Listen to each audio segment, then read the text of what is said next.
Assalamualaikum warahmatullahi wabarakatuh. Perkenalkan, saya Dara Dewi Sartika, NIM 2110201125 dari lokal 3E jurusan PAI. Di sini saya akan membahas tentang pendidikan multikultural pada siswa. Adapun pembahasan yang pertama, konsep dasar pendidikan multikultural.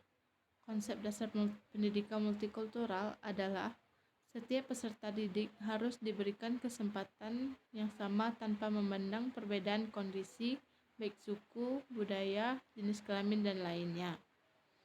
Selanjutnya, tujuan pendidikan multikultural.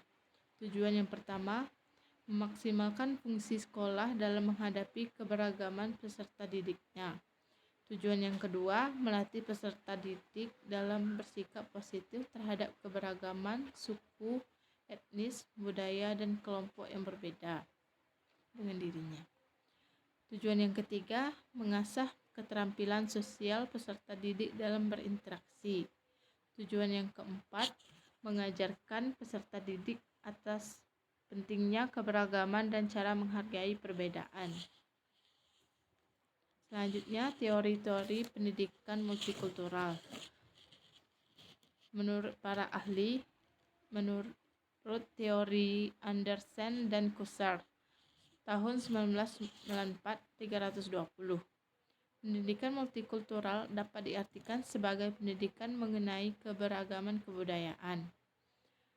Dan menurut Howard tahun 1993, pendidikan multikultural ialah suatu pendidikan yang dapat memberikan kompetensi multikultural dengan cara menerapkan pendidikan multikultural sejak dini. Selanjutnya, menurut Martin Jebek Matustik mengatakan semua segi dalam pembicaraan budaya saat ini mengarah pada pemikiran kembali norma barat yang mengakui bahwa dunia multikultural adalah benar-benar nyata adanya. Selanjutnya, model pembelajaran multikultural. Model pembelajaran multikultural adalah strategi pendidikan yang diaplikasikan pada semua jenis mata pelajaran dengan cara menggunakan perbedaan kultural yang ada para siswa, seperti perbedaan etnis, agama, bahasa, gender, kelas sosial, ras, kemampuan, dan umur agar proses belajar menjadi efektif dan mudah. Model-model pembelajaran multikultural. Yang pertama, merevisi materi pembelajaran. Yang kedua, reformasi dalam sistem pembelajaran itu sendiri. Yang ketiga, terintegrasi dalam mata pelajaran pada kurikulum tingkat satuan pendidikan. Pendidikan multikultural tidak sekadar merevisi materi pembelajaran, tetapi melakukan reformasi dalam sistem pembelajaran itu sendiri. Selanjutnya, nilai-nilai pendidikan. Yang pertama, nilai kesetaraan. Nilai kesetaraan adalah sebagai konsep dalam analisis sosial. Gender mengacu pada seperangkat sifat peran, tanggung jawab, fungsi, hak dan perilaku yang melekat pada laki-laki dan perempuan sebagai bentuk budaya. Yang kedua, nilai demokrasi. Menurut Abdurrahman Assegaf, perbincangan tentang demokrasi mencakup persoalan nilai, seperti nilai tentang hak bagi semua penduduk, nilai tentang kemerdekaan yang antara lain meliputi kebebasan dan kebebasan berkumpul dan berdemonstrasi serta bertindak, nilai tentang keadilan, dan yang lebih dari itu semua. Demokrasi berciri pokok adanya kedaulatan rakyat, musyawarah mufakat, serta tanggung jawab atas pikiran dan perbuatannya sendiri. Yang ketiga, nilai toleransi adalah kemampuan untuk menghormati sifat dasar, keyakinan, dan perilaku yang dimiliki oleh orang lain. Yang keempat, nilai pluralisme. Nilai pluralisme adalah paham atau sikap terhadap keadaan majemuk atau banyak dalam segala hal, di antaranya sosial, budaya, politik, dan agama. Selanjutnya, dimensi pendidikan multikultural. Yang pertama, pemberdayaan kultur sekolah.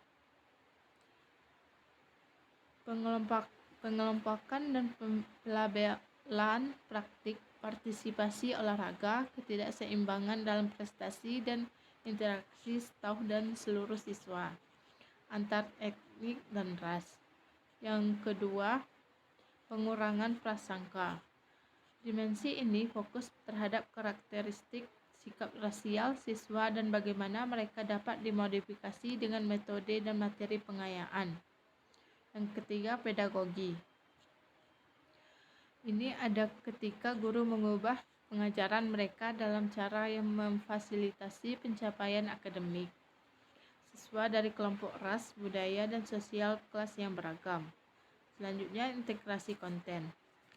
Integrasi berkaitan dengan sejauh mana guru menggunakan contoh dan konten dari berbagai budaya dan kelompok untuk menggambarkan konsep kunci, prinsip, generalisasi, dan teori di wilayah topik mereka mengenai disiplin tertentu. Selanjutnya, proses konstruksi pengetahuan.